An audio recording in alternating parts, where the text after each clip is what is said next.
Ready to get into it. Salute, salute, salute. The frustration is buzzing tonight. Lots to talk about. Salute to the chat. Salute Knicks Nation. Salute Knicks Streets. Salute Replay Gang. Frustrating night. The Knicks went down. Gave this one away. Gave this one away to the Chicago Bulls. 117-118. Plenty to talk about tonight. Ready to get into it. Shout out to Knicks Nation. Going to need everyone and their thoughts tonight. Talk about this loss. Absolute frustration buzzing tonight. Right here, the Knicks went down, left this one at the line. Uncharacteristic misses from Jalen Brunson and Quentin Grimes, leaving 4 free throws down the stretch of the line. I mean, everything went wrong for the Knicks at the wrong time. The Chicago Bulls had a closer, DeMar DeRozan, came up clutch that final possession. Got the and one, went to the line, tried to miss to milk the 0.4 seconds left. And I don't know, it looked like it missed the rim, hit the rim, whatever. A bogus foul call on Mitchell Robinson when he got the clean block. That proved costly. Once again, the Knicks were done over by the refs. With that one, I mean, stayed upright, got the clean block. DeMar DeRozan milking fouls like a cow right here. I mean, the guy flops all day, every day, falls over. The refs get conned. But the Knicks have themselves to blame for tonight. Missing valuable free throws at the line. I mean, you just can't do that. So many. RJ Barrett, we'll talk about him, give out his flowers. He was the story tonight. Bully Barrett showed up tonight. Jalen Brunson was quiet, did well with assists, got his teammates involved, but offensively he was shut down by a taller defender, Ayo Dosunmu. But RJ Barrett stood up offensively and absolutely was on a tear. Had the Garden rocking with the putback, the dunks, posterizing Vucevic, all of that. It just feels like a missed opportunity for the Knicks tonight. Let's start shouting out the chat. How we feeling after this one? Geraldine, let's go. Appreciate you. Lots to talk about. Greenhouse. Yeah. I mean, it's just been boiling over. Greenhouse with the refs. I mean, horrible the other night. Bad tonight again, costing the Knicks as well. We cost ourselves this win tonight, but the refs didn't make it any easier on us. Time and time again, we do the right thing. The defender has a great possession, doesn't foul, and then they get conned. Again, it seems like, Julius, RJ Brunson have to work overtime just to get a foul call right there. It's super frustrating right now. I mean, at MSG, we can't get home cooking. What is it about the Knicks that just can't get home cooking at home with these refs? I mean, are we insulting the refs behind play? What's going on with that right now? But in order of, who's to blame, the Knicks can blame themselves firstly. But yeah, the refs were on something tonight with that Mitch clean block. Big task, let's go. CT free throws. Yeah, you said it. That's going to be talked about all night tonight, man. From the chat, from everyone, Knicks Nation, Knicks Streets. Right now, the frustration on everyone is buzzing as well. Smash that like button because we're here to talk about it all together tonight. The Knicks are still 3 games above 500 as well. Big game coming up on Christmas Day. I'm really confident we'll bounce back as well. This is just a minor setback, a blip on the radar as well. We ride the bumps, all 82. But yeah, tonight the Knicks threw this one away. We gave this one to the Chicago Bulls, man. Tariq up in here, salute, fam. What's good? Free throws got us, absolutely. Everyone got in the act tonight. It was Julius missing free throws. It was Brunson missing free throws. And it was Grimes missing free throws, man. 3 of our most steady free throw shooters. With that said, I think Barrett left a couple as well. But, I mean, can't say anything negative about Barrett tonight. What else didn't help the Knicks? I think we forced it down RJ's throat a little bit, and being a little nitpicky, but the ball movement stopped. The Knicks stopped moving the ball. With 3 minutes to go, we were a back and forth affair tonight. That's the other issue. The Knicks didn't, put the foot on the throat of the Chicago Bulls, like we always keep saying. It just seemed like we let them hang around tonight. Big task. You know what? I'm proud of the team. This was more of a Knicks loss tonight than the Chicago win. Absolutely. You hit first and foremost. That's the absolute truth tonight. The New York Knicks did everything they could to win this game except hit the free throws and put Chicago away. We let them hang around way too long. It was always going to be tough because, sweeping a team, in the span of 10 days is ridiculous. I mean, it's tough for any team, even if you're the Bucks, if you're the Warriors, Memphis. I mean, sweeping a team in 3 games in 10 days is just silly. But the Knicks almost did it. Chicago were always going to come into tonight, with pride. They got some good offensive players. Vucevic got hot, was left wide open tonight. Levine found some stroke, and DeRozan do DeRozan things, but he flops, he falls over. He only needs a millimeter of separation to get his shot off as well. He's a stud. But Quentin Grimes did everything he needed to do in that possession. He stayed upright. Again, that was a bogus call as well towards the end. But we'll look at the positives. RJ Barrett tonight, it ain't all doom and gloom. Like I said, 3 games above 500. Knicks Nation, we live to fight another day. And this season's just getting into the thick of it. Things are popping soon with the trade buzz coming in. Christmas Day, we welcome Philly in. We're going to be hyped up, pumped up for that affair. And I think this squad's going to be angry right now. We're going to be angry. We left this one tonight. We left this one in the building. Almighty finesse, what's good?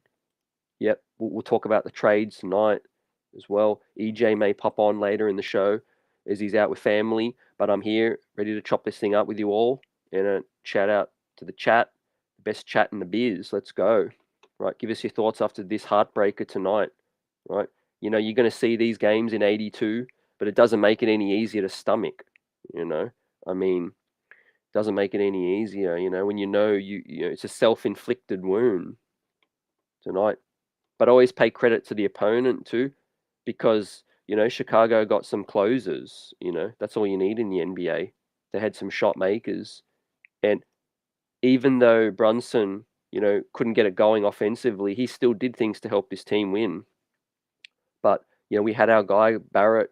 We forced it a little bit, like Almighty said. Yep, absolutely. Yeah. We're going to learn from that. I think. Just because RJ Barrett's hot on a tear, it don't mean you need to force it every single possession. We still got Randle. We still had Brunson.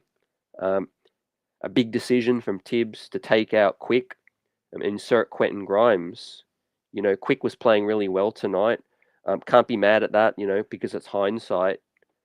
But, would have been nice to see Quick close this one out. He was playing well. Big Task says RJ was cooking. Yep, they had to give him the ball. Yep, those things happen. I just felt there was a couple possessions that were too ISO heavy. It's all good for RJ to pass the ball back. He'll get it back again. That's the flow of the offense. Big Task, I think. You don't just have to dump it down to RJ and everybody stand there for 15 seconds. Someone can come off a curl, pass it back to RJ. Just get some player and ball movement happening as well. But I mean, we're clutching at straws again. The Knicks should have won this one had we hit free throws again. So we did everything we could have done. Drew, salute. The reason we lost is because of the turnovers that hurt. Absolutely. The free throws, killer. Both correctable. Facts, Drew. Both correctable mistakes. CT, and I'm going to send you some notes I took on why we lost the last 2 games. Yep. Yeah, appreciate you always sending me stuff, Drew. I'll take a look at it as we keep the chat buzzing as well. Smash that like button. Andrew, salute. Andrew K in the house. What's good, fam? Appreciate you. DeMar has ice in his veins. Yeah. Yep. One of the best closers in the league. How many buzzer beaters did he have last season? slow start. The Bulls are still in quicksand right now. They're not going nowhere in a hurry. But tonight was pride from the Bulls. They didn't want to get swept. They didn't want to get swept tonight, Andrew and chat. But yeah, great shot from DeMar. I think Quentin defended that well. Over in my head, I was replaying that possession. Should the Knicks have doubled? I mean, every cat and his dog knows that DeMar DeRozan was going to take the final shot. So why not make somebody else beat you? You know, Again, I'm just pinpointing areas where I think the Knicks need to be flexible. Tom Thibodeau always likes to play man to man. He never likes to bring a blitz. But for me, you gotta make the opponent scramble a little. You got to surprise them, mix it up. Tom Thibodeau one on DeRozan, you're asking for it, and we got it. DeMar DeRozan straight down our throat. Had the Knicks brought a double, could have smothered the ball. Anything could have happened. He could have kicked it out, and Colby White ends up taking the final shot, and he misses, or someone else. But yeah, I mean, the Knicks are going to learn, watch some film.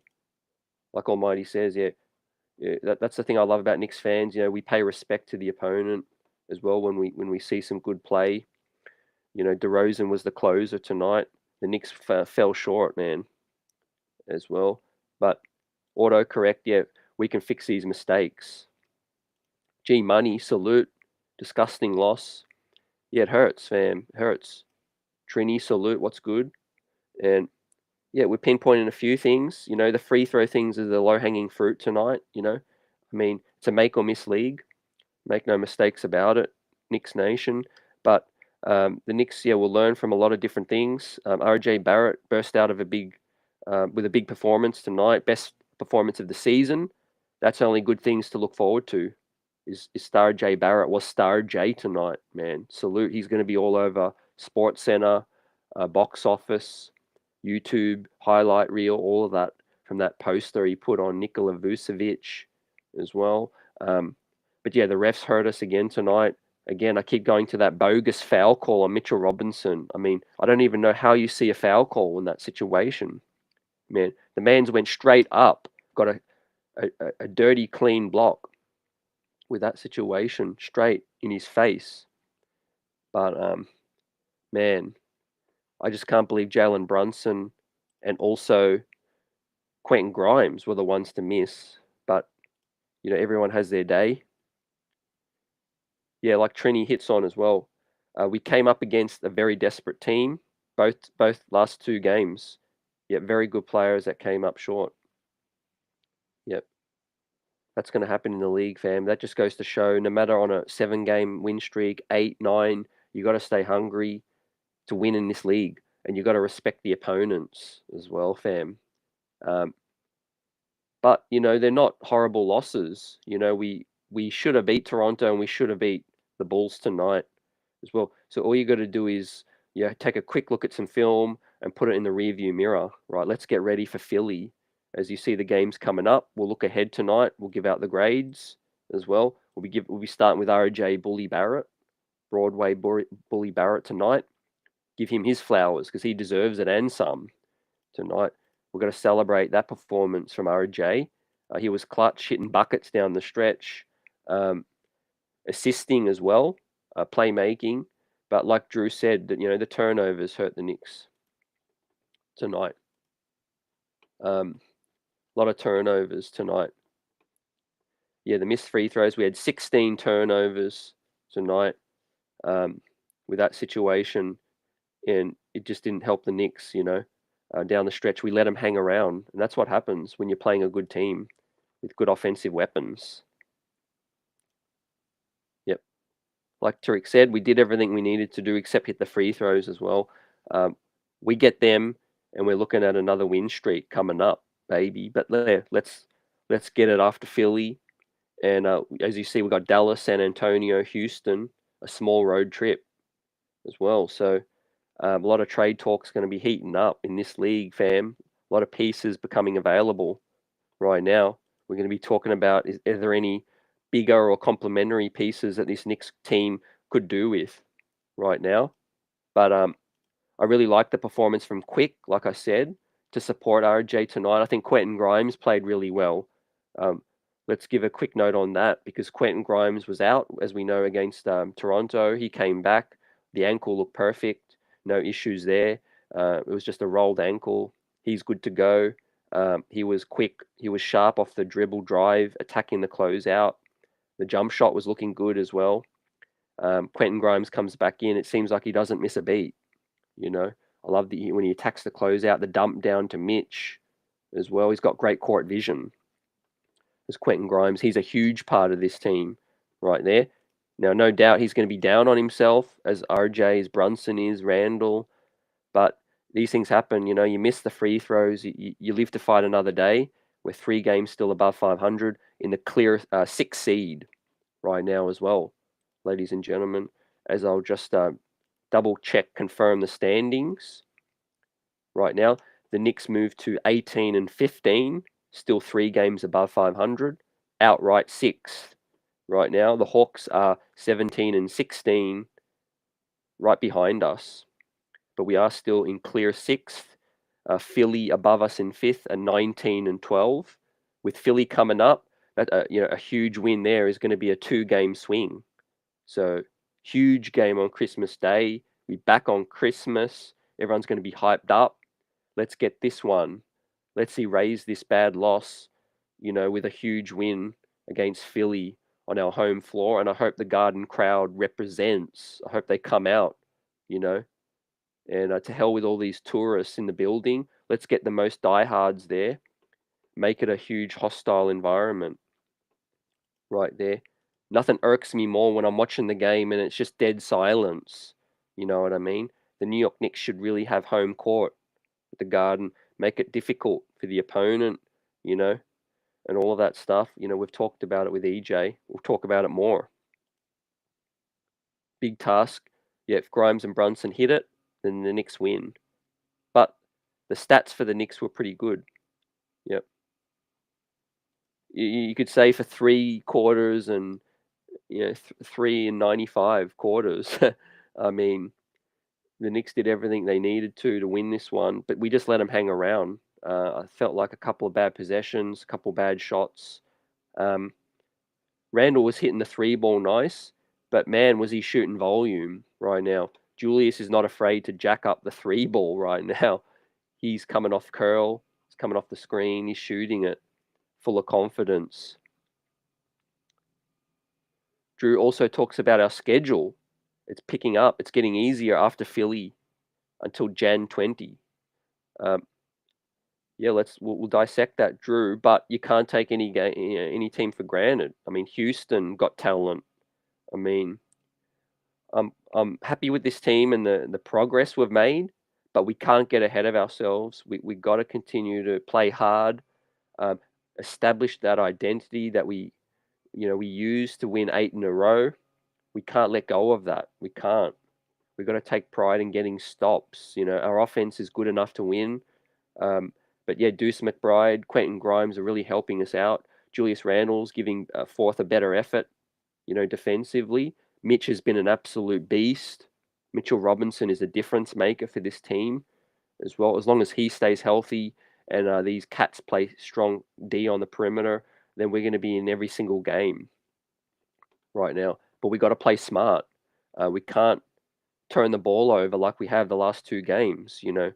Countless possessions lost, as well as hitting the free throws as well. Like E. Gibson says, salute 15 of 26. The Lions ultimately what did us in. And we were 16 of 35 from 3.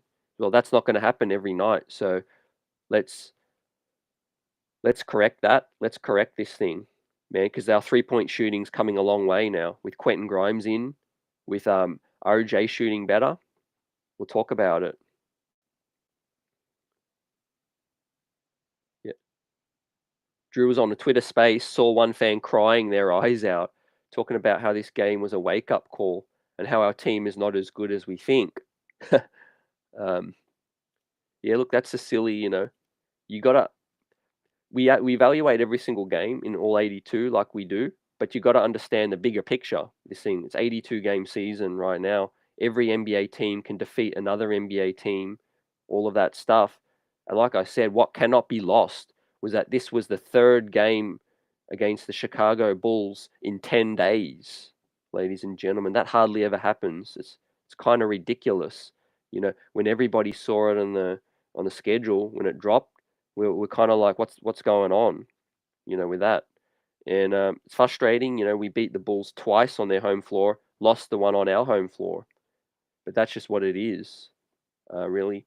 Tonight we did everything we needed to do. It just boils down to the free throws, a bad call, some unluck, no luck at the end with that situation, the clock running out, and a couple of bad possessions. But let's move ahead. Let's give RJ some flowers tonight.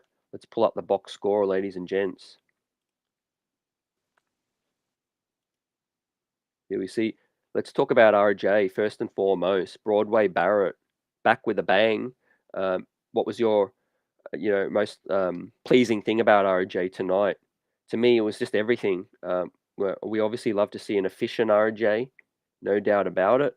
But to see him have highlight plays, move the rock, all of that stuff was just beautiful. From Bully Barrett, 14 of 20, 6 of 6, 100% from 3-point land, stand up. 10 of 13 from the line. An offensive rebound, 7 total, 4 assists I like, but the was it 5-6 turnovers I don't like. With that, he obviously handled the rock a lot. He was tired, he was gassed, resting his head on Obi's shoulder. Like Mike Breen was saying as well, it was spot on. Playing 40-something minutes the other night. RJ was gassed tonight, but he still gave a huge effort, just short of his career high, which was 46. He landed on 44 tonight. Did RJ Barrett. This is a game to savor for RJ, a game to build on. Feel good about it. Get in his groove, continue this. But just know that RJ can shoot like this and distribute. Things are gonna pick up for him.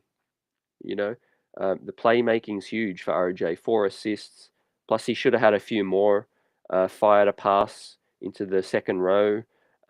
He also was in his bag, so naturally he was going to shoot a lot more tonight. With the 20 shot attempts. But Bully Barrett was driving, was slamming it, was shooting the 3 ball 100%, 6 of 6. That's just the thing of things to come right now. Shooting with confidence is Bully Barrett, and I'm just glad everybody kind of deferred. Randle still got his shots, but they let RJ Barrett rock. It was his night. Of all nights, you got to let him try to close the show because he had it going. I just would have liked a little bit more ball movement, towards the end. Just some more ball movement, ladies and gents, because, yeah, we did get a little bit stagnant, down the stretch. Posting up, the double came. RJ needed to kick it quicker with that situation. I thought Brunson was having a tough night, but he was a bit too passive for me, was Brunson tonight. A little too passive down the stretch. Would have liked to see him shoot a few more threes, take a few more shots. Yeah, Trini absolutely on point there. Yeah, full repertoire from RJ tonight, right? In his four-year, 3 and a bit year career, this is the second biggest scoring night for RJ. So got to have us feeling good, moving ahead for RJ. The 4 assists were great. Rebounded okay, 7 rebounds, but 100% from the 3-point line, and 10 of 13 from the line. He wasn't the culprit tonight at all. He was doing everything he could to help the Knicks win. It's just a damn shame the Knicks didn't pull this one out for RJ on a night like this. Would have had everyone feeling great. Would have been buzzing heading into Christmas Day with this situation. Nothing else RJ could have really done outside of, you shoot 100% from the free throw line and we probably win, and we win. But he wasn't the one that left it at the line down the stretch. It was Randle, Brunson, and Grimes. So A plus tonight. Couldn't give him anything else. Bully Barrett. Small wins within the wins and the losses throughout this season. We know RJ started slow, but looking at the bigger picture for RJ Barrett, for me, he's improved defensively. That was a key thing. We kind of knew RJ Barrett goes hot, he goes cold. He has great shooting nights. Sometimes he's shooting inefficient. But what had me, sorry for the first part of the season was RJ Barrett's defense. He was atrocious on most of the nights. He's definitely picked that up, as has the whole squad. The whole squad's been, defending better as a team, but individual defense has picked up from RJ as well. Solid man-to-man D, keeping his head in the game, staying with it, staying solid. This is a credit to RJ for tonight, having this kind of performance, and he's been more consistent of late, definitely. Now, bigger picture thing, I picked RJ Barrett to be this team's X factor at the start of the season. Now, we are sitting here, ladies and gentlemen, at 18 and 15, where we sit right now in sole sixth position, 18 and 15. And we're talking about it, and we've only just seen this kind of performance from RJ Barrett this season. Now, the sky's the limit for this team. If we see more of this from Bully Barrett, more regular, this team can be scary because, yeah, no doubt we've gotten everything we needed to get from Brunson. It's been a great season from Julius so far, but RJ Barrett is that guy. He's that guy that's going to take this team above 6 and above, and have us competing with the big boys. On nights like, most nights he's the third option, when Brunson and Randle are dominating. And RJ Barrett's going to get all the looks he wants, from down low, mouse in the house, getting to the cup, swinging the ball around. But the shooting is a huge swing skill, for RJ. I mean, any night where RJ shoots 100% from three on 6 of 6 and shoots as efficient as he did tonight, we should have won the ball game. We definitely should have won the ball game. We just could not get stops, ladies and gents. We just couldn't get stops, and we couldn't hit those, timely free throws. But things are looking up for the New York Knicks, right? With Barrett in this kind of form, I just want to see him, Brunson, and Randle, pass the ball around as well. Don't fall into that laziness isolation too much as well, because we got 3 killers on any given night, and we got to take advantage of it.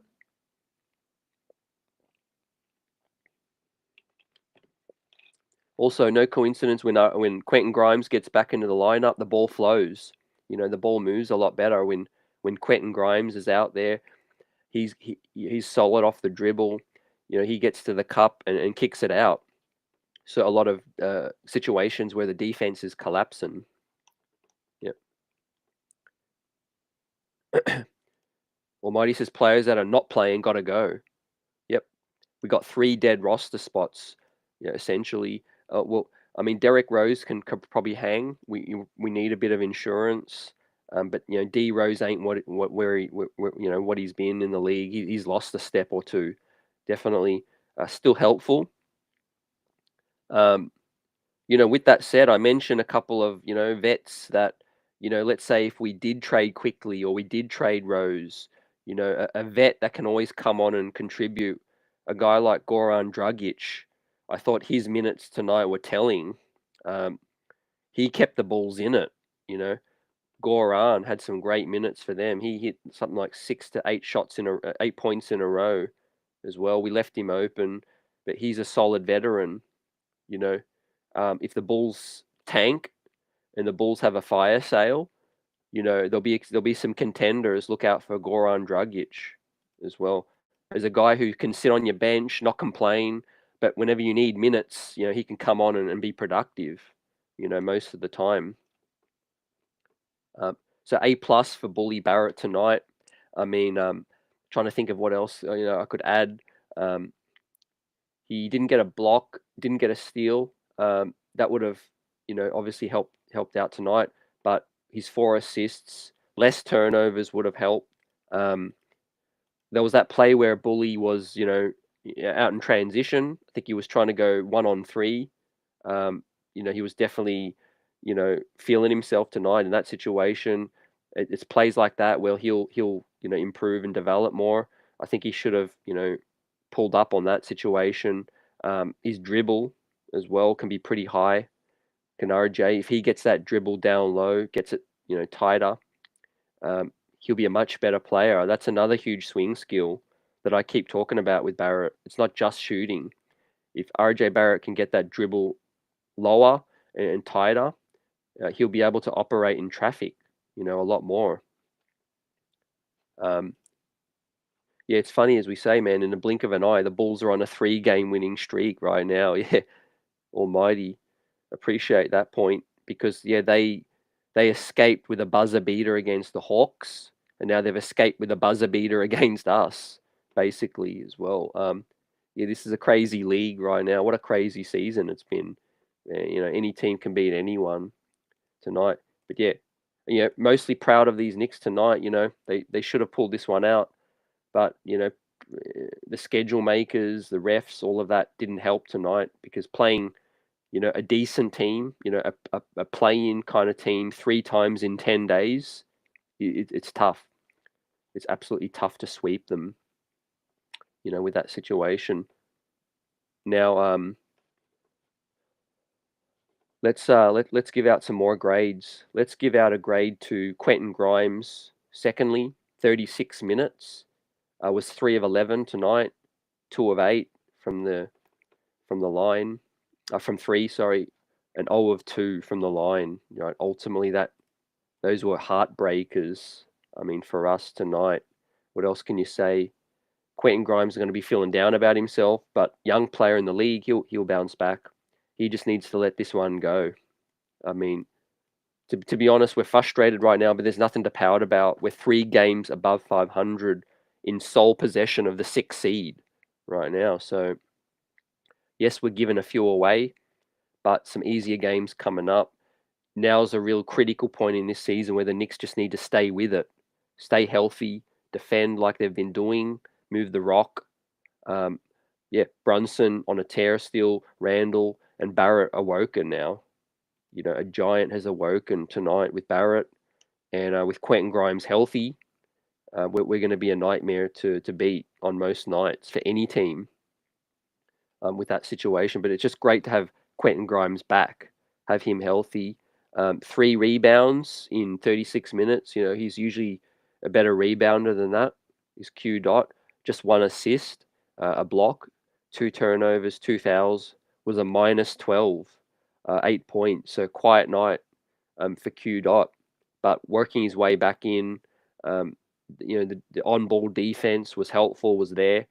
For the most of the game, DeRozan didn't kill us at all. So it was decent. We were containing them. Zach LaVine and Vucevic got open too many times. But you live and die with that. There was some 3 balls that they hit as well, but the Knicks still should have won basically tonight. So it was great to have Q dot back. I'll give him a B minus. A B minus for tonight. Played some solid D. Nothing on the box score is good tonight, really. Outside of the minutes, playing healthy enough to play 36 minutes was pleasing. So he's not on no minutes restriction right now. He's Q dot right now. Look for him to work his way back into conditioning after missing a game with the ankle roll, and he's going to be a huge part of this team moving ahead. Right, we've seen how important he was. E. Gibson says moving Rose Fournier would take 30 mil off the books, right? And with the wealth of picks we have, let's see if the front office can make that move, right? Yep.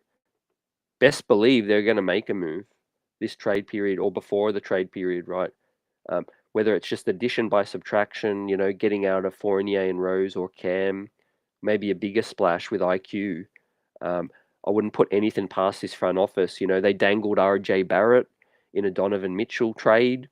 It hasn't come back to really hurt us this season, because we're still, ahead of schedule, I would say. But, to say there's no pressure on this front office would be a lie. You know, things are going well, but there's still pressure to make something of this situation, especially with things going in the right direction with Barrett, Brunson, RJ, Randle, and Grimes and McBride as well. It's the perfect time to strike while the iron is hot. And like E said, we got salaries right now that are movable, and that's going to clear up some space. Whether we just add some future picks or we try to add some talent to help us this season, I think it could be a combination of both. Um, I really think the Knicks are interested in some players like Eric Gordon. I think we need some veteran savvy off the bench, some reliability. What's up, man, child? Salute. We need some savviness, some scoring off the bench, some reliability. Maybe another dude that can handle the rock, down the stretch. Also fill in if there's an injury, like when Q Dot's out.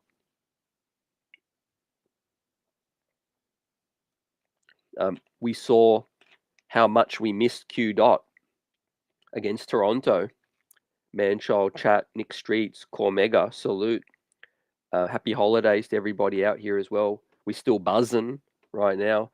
Knicks in sole sixth possession position and are 3 games above 500. Nothing to be down about. Let's get this dub on Christmas Day.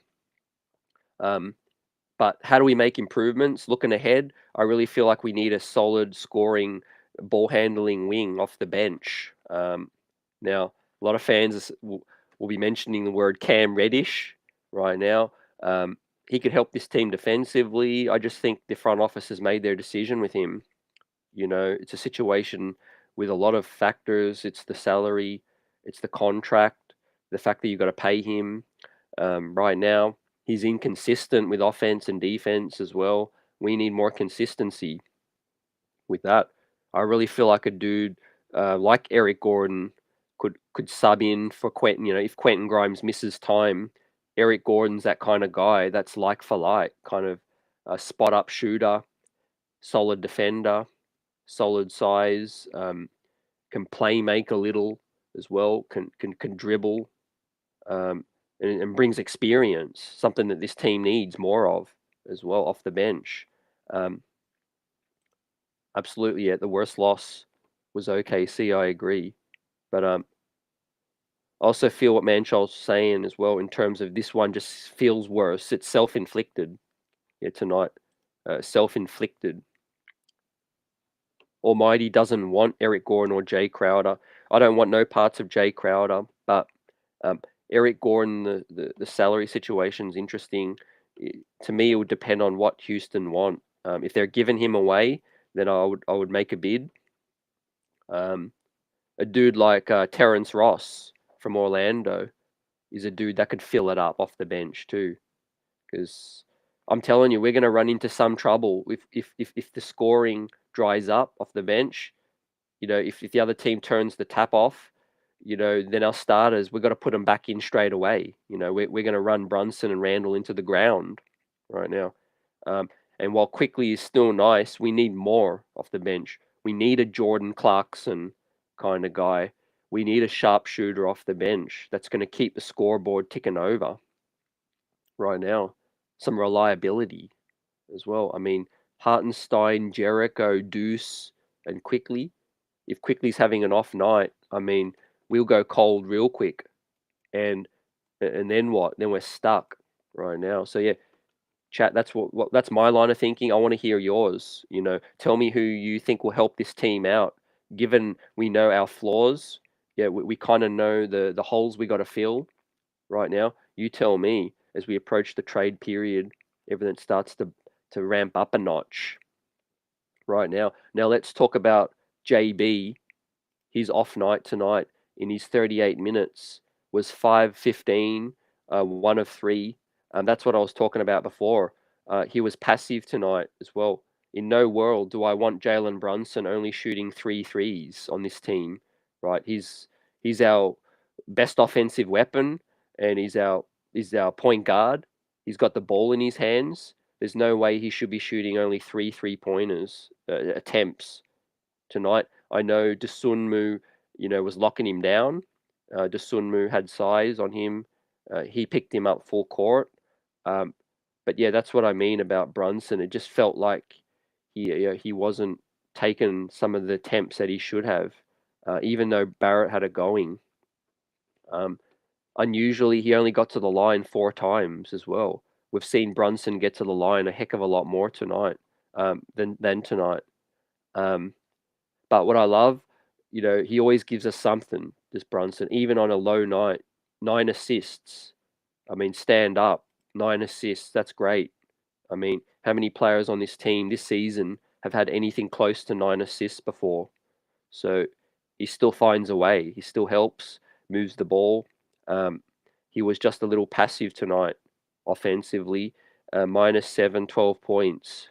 So probably one of Brunson's worst nights. I think he probably had a worse night than tonight, off the top of my head, but definitely one of the worst nights. Credit to their game plan, picking him up full court. Dosunmu, nice player, nice young player coming up in the league. He had an assignment tonight, was to slow Brunson down. But we still did what we needed to do to win. 9 assists. Brunson was getting other guys involved right now, so I'll give Brunson a B for tonight. Yeah, they did ruin RJ's night. Yep, definitely frustrated, fam, still.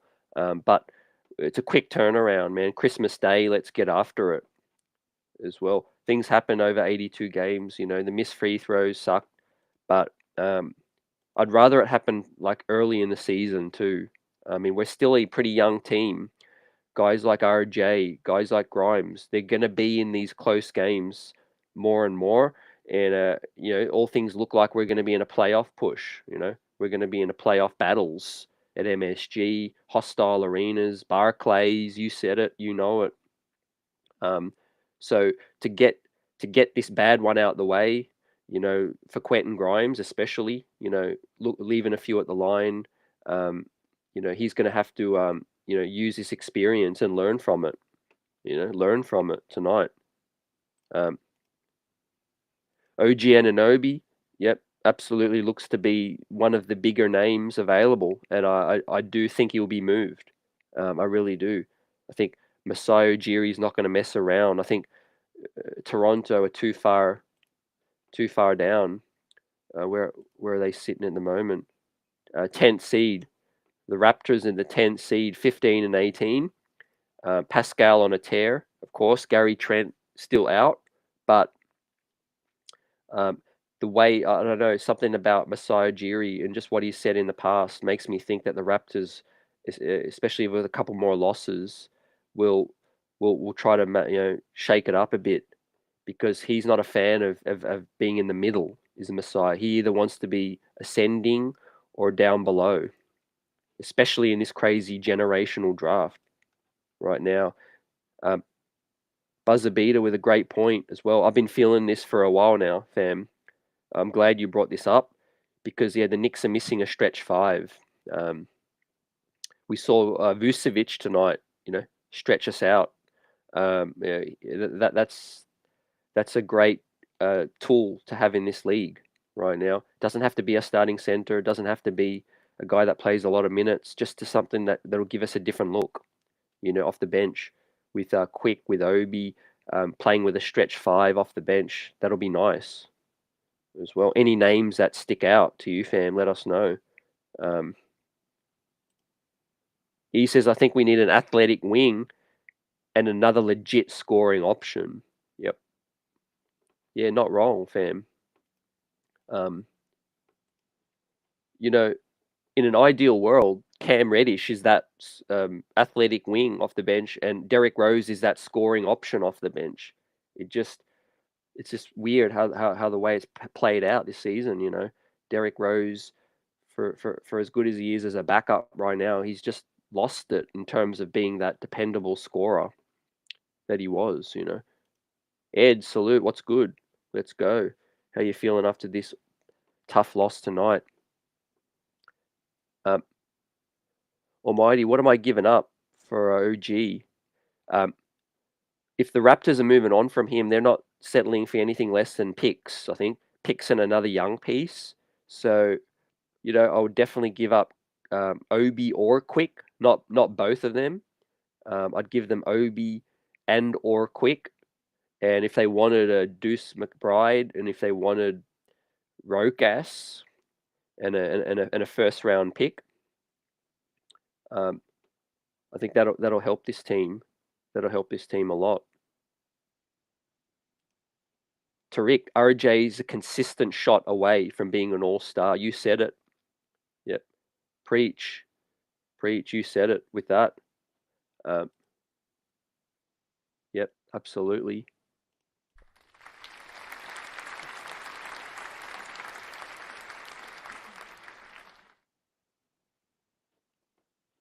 Also, everyone does talk about RJ's shot, but I want to talk about his handles as well. Tonight he was handling it with the right hand, going right a little as well. That was great to see, and that's the second biggest swing skill for me for RJ. Um, he dribbles the ball really high, sometimes up to his face as well. He gets picked quite easily.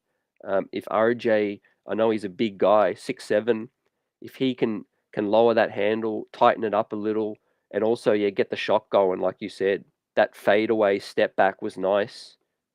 That's something we don't see often as well. So small wins within the wins and losses right now for RJ. Let's stick with it.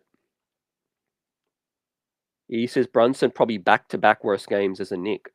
Um, you know what we're going to see, fam? Now that you say that, we're going to see teams scheme. We're going to see schemes game plan to shut Brunson down. They know how critical he is to this team, man. He's our engine, man. If the New York Knicks are a Ferrari or Lamborghini, he's the motor in this thing, the engine. And we saw, Dosunmu. He tried to slow him down, pick him up full court as well. Again, I really want to see Thibs be more open to adjustments, offensively, defensively as well.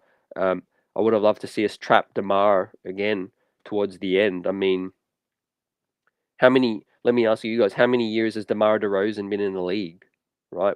Every single coach, NBA executive knows who DeMar DeRozan is. Every single person in that arena and watching knew that he was going to take that final shot. So my question is, am I being nitpicky? But why wouldn't you, try something different and bring a double? Bring a double onto DeMar. Make somebody else beat you. I'm okay with that. If he kicks the ball out to an open Kobe White, like I said, Vucevic, someone else, so be it. No one else was really, hitting it on all cylinders tonight. Fabian, what's good? Salute. Let's go.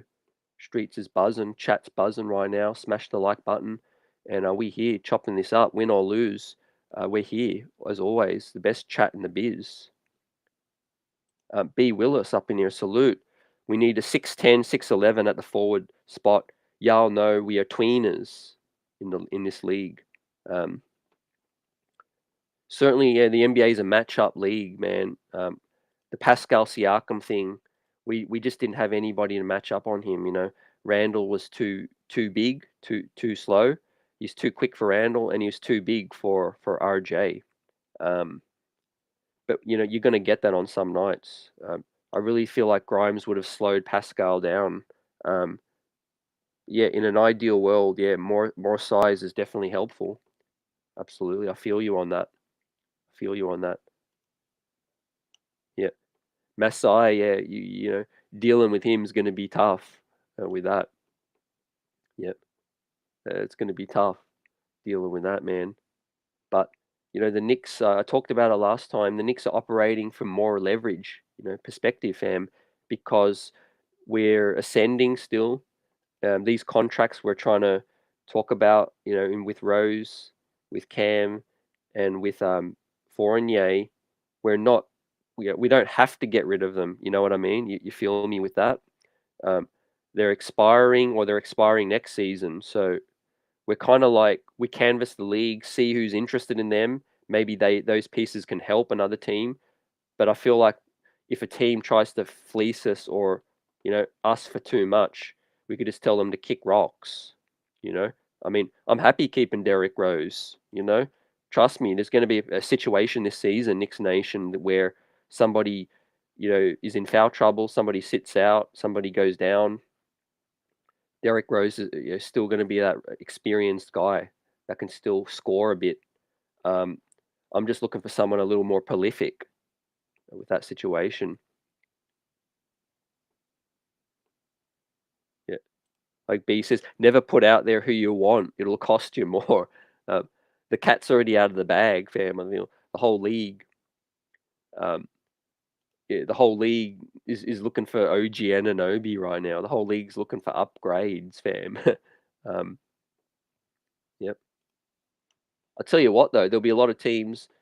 I think the trade talk with Randle is definitely died down, but that don't mean other teams around the league won't bring up Randle's name in trade conversations when they're talking to the Knicks. Um, I really feel like, yeah, if teams are having a conversation with Leon, teams will be asking, what's up with Randle right now? What's up with Randle? He could help some teams. Nick Yak, yeah, the Knicks were on self-destruct tonight, but it's early in the season. We got this bad one out of the way as well. I mean, you're gonna have bad free throw shooting nights. Tonight it just happened to hurt us. I'm looking at some other correctable things. Like I said, uh, out of bounds play, up one. All you need to do is get a defensive stop, and the Knicks couldn't get that stop. Um, like I said, DeMar DeRozan, you know, how many buzzer beaters did he hit last season? Right, you to guard him one on one, you're asking for trouble, right there. I mean, he's taller than Quentin Grimes alone, so he could always rise up, fire up, and get the shot off. I mean, I sound like a broken record, but I would have liked to see them bring a double, because let me tell you what would have happened. Most likely, I'm 90% sure DeMar DeRozan wouldn't have passed up the rock, right?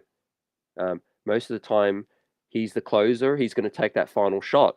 So you bring a double, what's going to happen? He's going to fire up a fadeaway jump shot over two guys as well, with about 5, 4, 3 seconds left. He's not going to pass the rock to somebody else as well. So you fake a double and then you bring a hard double immediately and make DeMar DeRozan shoot over two guys with that situation. But Tom Thibodeau likes the one-on-one, man-to-man D. Yeah, good question. Like I said, Tariq, we trapped DeMar. Who are we leaving open? The thing is, you have a chance to get a smother. With 5 seconds left, there's not enough time for DeMar to overthink it too much. I still think that he fires up. Um, he's a guy that's got the ultimate green light. Yeah, let's go, Jet Life salute. David, yet we need more consistency off the bench, I think, with that situation. I mean, the starters have been great this season, and they're enough to win us any single ball game right now. I'm talking Grimes, talking Brunson, RJ, Mitch, and Randle. Right, we don't need to really do any tweaking with the starting unit unless it's a huge upgrade, like an OG Anunoby, Jeremy Grant, or someone better than them, but nobody worse than them. Where we do need to upgrade is our bench right now. That's no lies. I mean, I love Deuce McBride getting in on the action, but as we have this early season success and we're a clear playoff team, you've got to, as a GM, you've got to do your job now and try to get some extra help. Try to get some extra help. Yeah, the whole league want what we got. Let Leon cook right there. Lakers want Cam. Milwaukee probably want Derrick Rose. Someone's going to want Fournier. Let's see. I don't know. I'm not super confident our return's going to be excellent. I mean, you know, like for Evan Fournier is probably the most likely. Maybe a second round pick or two for Cam. Maybe a second round pick for Derrick Rose. But let's see.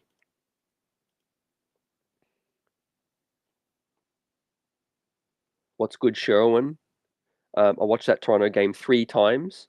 Randle only guarded Pascal 5 possessions in that game. Lost the game because of Brunson couldn't guard anyone. Always supporting your boy Randle as well. You're extremely loyal to Randle on that one, man. I always like to look at the bigger picture. We were definitely up against it against Toronto. They were a team with their backs to the wall. I don't think one Knicks player lost us that game at all. We know what Brunson is. He ain't a lockdown guy. I can't be critical with Brunson. They could definitely exploit him on some matchups, but he ain't Trae Young. Keeping it real, he ain't Trae Young with that situation on the defensive end. He can hold his own. He's tough. That's what Quentin Grimes is needed for, though, Sherwin. That's what we missed, was Quentin Grimes on that night. Deuce McBride. Also, with Minnesota floundering with that huge haul for Rudy Gobert that they gave up, B. Willis says, hold your head. Utah has the league in a frenzy with Donovan and Gobert. In terms of where we are right now, I mean, I give this season a B plus right now. I mean, can't be mad after, even if a bad loss tonight, it sucks, but we're 3 games above 500 still with some clear areas of improvement that we need to make, but things are pretty clear, which is great for the front office where we need to make some upgrades. And in terms of the new additions, they're functioning well, they're fitting in well, they're improving the play of RJ, they're making Julius Randle a better baller this season. Quentin Grimes, Deuce McBride have taken a step forward. Jericho Sims taken a step forward. Emmanuel Quickley is grown as a defender, needs to become more consistent offensively. But Obi Toppin looked really nice before the 3 ball started to regress a bit. But I think Obi's still a guy people keep forgetting about. He's really important to this bench unit. He's the guy that can help the scoring, tick over. When the bench goes stagnant, he gets us easy buckets. Yes, I like that too, fam. Let's get Fournier over to the Lakers. Let's try to get some of those picks, right? Maybe Cam and Fournier, and we give them a second rounder, and they give us one of them first rounders. How about that? How about that? Sherwin says Lakers, Milwaukee, and Miami 2-1 Cam. Yep. Let's sell him off to the highest bidder, fam, right? Cam Reddish to the highest bidder. What do you think we could get for him, though? Sherwin, chat, everyone out here. I'm speculating, but I want to hear your thoughts on what do you think we could get, the most we could get for a Cam, Rose, or Fournier right now? As teams get more desperate, that's going to be key for the Knicks, I think. Let's talk about Anthony Davis going down. I mean, talk about the Lakers in a world of trouble right now. LeBron James on a tear at 38 years of age as well. His running mate, his sidekick, and Robin AD goes down, man. Man, the Lakers are stuck right now in 13th spot at 13 and 18 with no draft pick. I mean, this season, ladies and gents, their draft pick goes to the New Orleans Pels. Let that sink in. Who are in the 3rd seed right now. I mean, so they're going to be forced to make a decision real quick because time's running out for them to make a run right now. Maybe we see a Cam Reddish, we see a Fournier deal soon, maybe real soon right now. They need some help, big time right now. Sean says, I like Brunson, but I can be honest, his defense was awful. Right. Yeah, as long as you bring the same kind of energy with everyone, you call it like you see it. But we all know what Brunson's shortcomings are, But I think he's been solid on that end in terms of what was known as a weakness. It really hasn't hurt us a lot this season. I mean, yeah, he's bad on the defensive side sometimes. They exploit it, but he's not Trae Young. He's not a guy that they can pick on every single night. Um, I know a lot of fans do want extra size though. We are a small backcourt, no doubts about that. 6'1" Brunson and 6'5" Grimes as well. Thank God RJ Barrett is built like a truck and strong and 6'7" as well. That helps us a lot. He can play a little bit of power forward. He could play as a big shooting guard and switch with Grimes at times. Um, Jet Life would like to keep Cam. We should keep him. Keep him on the cheap. He definitely can help us. I think the biggest thing is his lapses defensively. Um, Athletically, he's got great tools. He's got the size, athleticism. It just where Tom Thibodeau's concerned, I think it's more in the head with Cam Reddish. We all know how tough he was on Obi for missed assignments and things like that. I think that bad loss against Dallas did Cam Reddish in as well. There was some. I mean, everybody was bad that night, but Cam was real bad with that situation. And also, I also don't think it has everything to do with Cam himself. I think Tom Thibodeau likes parts of Cam's game. I think it's ultimately about the contract. You know, we don't want to re-sign him, and he's an asset that we could get something for, and we don't want to lose him for nothing. So it's just a bit of both. It's a perfect storm, and I think we're just ultimately going to get rid of Cam to try to get something. Yeah, yeah. Facts B. Brunson is a dog. He brings us that '90s toughness. He gets it here. You know, he gets what it's like to wear the orange and blue and represent New York right now. He gives max effort, and I'll take that. You know, we all saw Nate Robinson, 6'5'9". He was tenacious though. He was a beloved Nick for so many people because he left it out there as well. So I'll rock with anyone. Doesn't matter what size they are, what shortcomings they have. Right? They play the right way. They give us max effort, and we can live with that right now. Um, Nick Yax's Minnesota trade didn't work out. Atlanta trade didn't work out well so far as well. Brooklyn's trades haven't really worked out as well. Yep. That would be us with Mitchell, but no D. Yeah, I think a lot gets missed, fam, and about the fit. You know, People look at the sexy names. Let's trade for this guy, kind of thing. I think before you make a big move, you really have to look at your roster and know where that player is going to fit. What skills are going to improve the team, and also what are their weaknesses going to do? Because every player comes with weaknesses, unless you're, you know, Giannis or LeBron James in a way. Even Giannis has weaknesses, but yeah, you can't just get enamored with the name. You've got to make sure that it's the right fit. Um, with this situation, Brunson did fit this need this club had. Jalen Brunson, we were so bad with assists and ball movement the last few years. He brings assists now, 9 assists tonight, help the ball move. So yeah, even on a night where Brunson ain't scoring and he ain't shooting well, he's 9 assists. I salute that. I salute that. Yep. Yeah, facts. Almighty says Rose, Fournier, Cam, IQ, Obi should all get traded.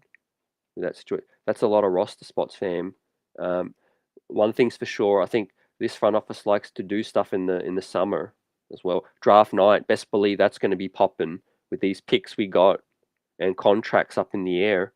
But for this season, I'm not looking to disrupt too much chemistry right now. Evan's been a solid pro. I really do everything in my power to get Evan off the roster for him and for us. You know, he's not been a malcontent, um, not been in the media crying and whinging, and he's a pro. So I try to get him out of here and get him on a good situation, even if we just break even. Get his money off the books. It don't hurt us nothing. I'm not expecting any return for Evan, but just so he doesn't have to sit there moping on the bench later in the season, I get him out of here. Now Cam Reddish, I think is 100% gone. He's definitely going to be somewhere else because his contract's easy to move. It's expiring. There's heavy interest, like the chat's been saying. Sherwin says Miami, Lakers. Phoenix could be interested. Who knows? There'll be a lot of teams intrigued by a Cam Reddish situation. So I think he's 100% out of here as well. And I don't think the front office wants him, sitting on the bench DNPing much longer either. That's not going to be the best thing for the locker room either. Derrick Rose, I don't think he'll have any issue finishing this season as on this roster. He's still going to get spot minutes no matter what. He's mentoring everybody. He's happy being with Thibs still. I think he would be someone would be okay sticking out the rest of this season because, playoff push, we're still alive, baby. We know D Rose just wants to play. He wants to play playoffs. Also, it's no guarantee whatever team D Rose went to, there's no guarantee he's going to get big minutes with them. So D Rose has to be realistic, with himself as well. So maybe the best situation is for Rose to hang around outside of maybe a team that can sell him on a clear roll. Maybe Milwaukee, maybe the Lakers again. That situation. Leon is new to this, but he's doing a good job. Yeah, I still want to see more, but my expectations are high. But I like the direction we're heading with what's available to us right now, man. What's open to us with this situation. Now, with the buzz about Mitch, let's give out a Mitch grade tonight. 29 minutes. I didn't have many shot attempts tonight. That was very, very strange. 1 out of 3 for Mitch tonight. Not a single free throw. Let that sink in. 3 offensive rebounds still, but 6 total only. 1 assist, -9, 2 points. So, shout out to Mitch for that crazy play. In fact, I don't know what's up with the scoreboard. Mitch did have that huge block. I don't know because it was a foul. Why didn't they attribute that to a block for Mitch? You guys tell me. But yeah, that play where Mitch swatted the ball on DeRozan, I mean, that was a crazy play. And even bogus call right there. So Mitch was helping us out defensively. They wasn't killing us anywhere near the rim. There was Andre Drummond battling for the rebounds. But yeah, quiet night for Mitch for the most part. 3 attempts. He usually gets more than that. I love the 3 offensive rebounds again. Mitch is always going to give you that, especially against the smaller Chicago. But 6 rebounds total was a pretty quiet night. Yeah, for that situation, only 2 points for Mitch, and not 1 free throw from Mitchell Robinson tonight. So I mean, I give Mitch a C. I'll give him a C tonight. Actually, I'll give him a C plus. C plus because he didn't hurt us, but yeah, he wasn't as productive. It wasn't all on Mitch either. 3 offensive rebounds helps us a lot, and that big block. But that should not have been a foul on that. That was absolutely ridiculous on that situation. Went straight up. I mean, at times Mitch has got to feel hard done by, no doubt about it, man. Because it's the way they call the game on Mitch is just unfair. So many times he gets bogus calls right there. Sherwin dropped some knowledge that Mitch is ranked 12th right now in best defender in this season right now. Yeah, I think defensive team is definitely got to be on Mitch's radar, man, this season. I'm loving the fact that he's staying healthy for the most part, playing 30 minutes onwards with that situation. And obviously the best offensive rebounder in the game, no doubt about it, right there. Always good for a couple blocks and a couple steals usually. But yeah, tonight wasn't that night for Mitch. Yeah, C plus for him.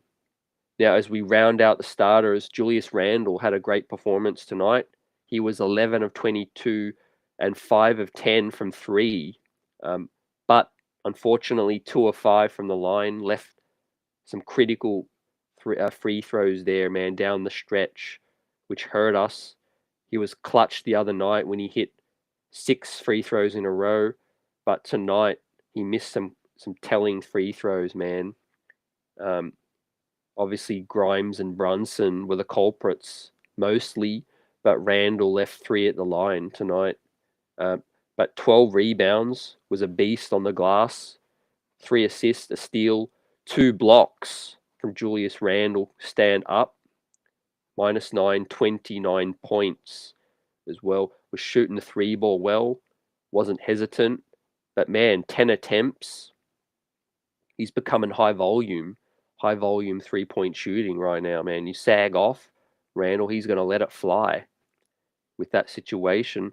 So Julius tonight was on one as well. I give him an A- for tonight because, yeah, he was hitting shots. He was extremely efficient from 3 and from 2.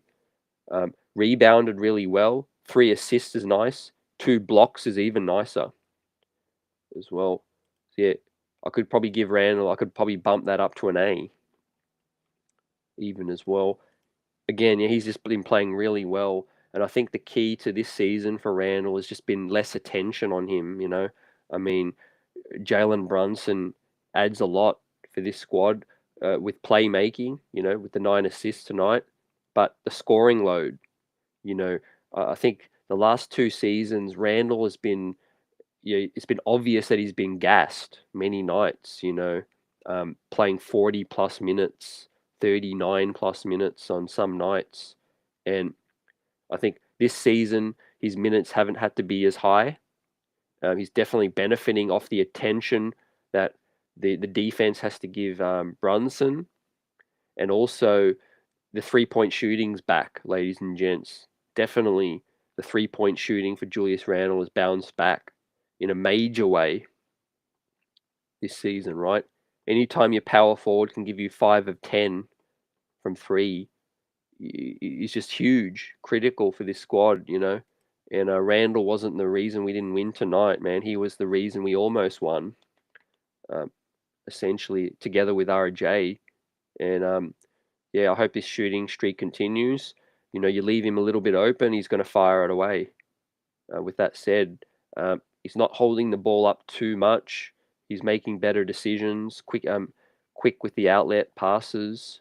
Um, not as much post up. They're doing a better job getting him downhill, to the cup as well. Yeah, he's very, very dangerous, but yeah, he's definitely benefiting from extra attention with that.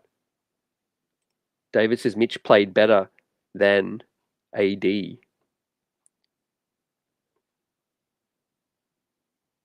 Yep. Sucked, the game was wasted. Yep. RJ, yep. With RJ's night, I think what you're saying.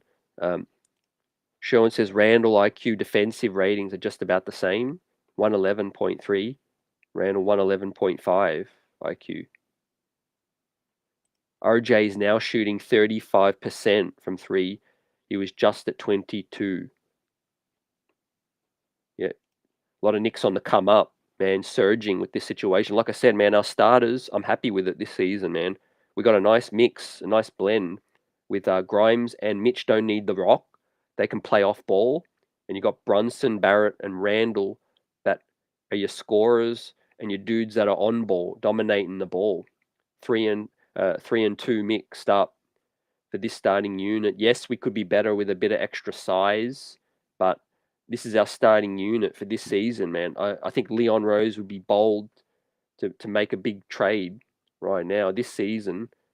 Grimes is the only guy I could see being plugged out of this starting unit, being unplugged from the starting unit. Everyone else, I can't see it unless it's for some superstar right now. So yeah, ladies and gents, the starters have delivered this season. A lot of options, big 3. You could talk about Randle, Brunson, and RJ. If one hasn't got it going, the other 2 usually pick them up. You know, the other 2 usually pick them up with scoring load. And I just would like to see us use Mitch a little bit more on the offensive side. I mean, 3 attempts for Mitch tonight. You know, he needs more shots than that. He's efficient usually. Get him some looks, you know, pick and roll, that kind of thing with that situation. He's good for the putback, but we've got to give Mitch some touches around the rim. With that said, you know, guys were in the higher minutes tonight because we had an off day yesterday, but still no one touching 40 minutes as well, like we've seen in the past. So I think ultimately, as we head down this season, ladies and gents, Knicks streets, as we go further along this season, I think our starting unit is going to be more fresh. We've distributed the minutes better this season. Guys ain't too gassed right now. Maybe they're carrying in some minor knocks. A little bit banged up is Brunson, but I think we're going to be a lot better for that. Later in this season. Right now, sharing the load with that situation. Remember, Quentin Grimes is still very early in his career. I'm looking for Quentin Grimes to even take another leap towards the end of this season. As we get further down the line, he looks at all the looks around the league and the NBA as well. He stays healthy. He's going to be a huge piece for this squad because he can give us 20 plus points and 5 assists as well. Can Quentin Grimes. What are your thoughts on that situation? Jet Life still wanted to see Donovan Mitchell on this thing. With that said, I'll touch on that briefly because we've talked about that situation for so long. I guess where we are this season, we've surprised quite a few people. Definitely Donovan Mitchell would take this team to another level. Whether that would make us a contender or not, I don't think so. But at the end of the day, what we were asked to give up, I'm still cool with where we're at. Right now, fam, we've still got options. Don't worry about that situation because there's going to be more names come up right now. And I feel like the guy's got to be the right fit for this squad. Ideally, Barrett could go to the 2 and we get a bigger wing in. Or if Barrett's part of a future trade, we keep Grimes and we bring in another guy. Or whether or not Randle gets ultimately moved in the future remains to be seen. But in terms of where we are, this starting unit is legit. This starting unit's legit. We could add more punch to our bench. We're going to be nasty. And I mean legit 5th seed. We're so close to Philly right now. Just a couple games away from Philly in 5th seed right now. Tonight's loss hurts us because Brooklyn go further ahead in 4th seed. But thing is, we just make the playoffs. We're tough, we got to get to the playoffs first, and we can be tough for any night, any matchup. But we've got to play with the right way. We've got to play with defensive intensity, toughness to this squad's strength, and also add more to the bench right now. I mean, IQ, Deuce, Sims, and Hartenstein's not enough. Man, we need the scoreboard ticking over with that situation. Sherwin says RJ is best when he's a bully. He struggles when he plays defenders who are stronger than him right now. Yeah, I agree with that. Yep. Definitely when he's got that size advantage, he's tough to keep out of the paint. I love the post up from RJ, the hop step into the paint. And I love that he's using that push shot, the little floater when he's close to the hoop as well. We all know RJ Barrett ain't the best at laying the ball up, Tonight, a couple of blown layups as well. But I like that new little push shot that he's using, and it seems to be working well for RJ. The little floater game as well. Sherwin says Randle ain't going nowhere. He is the best player we have. That situation. I'd definitely be surprised if Randle goes. But what I was talking about, Sherwin, is later down the line. Later down the line, we don't know what's going to happen, especially in the summer and next season when more big names become available, right? Randle is big for this team, but Leon Rose and most GMs always looking for an upgrade, right? You can't just settle where your team is at if you're not winning a chip. It's all about making upgrades. We need to defend home floor. E. Gibson on point, man. Home floor is huge. We're 8-9. And you agree that we need more bench support. Because our record on the road is crazy right now.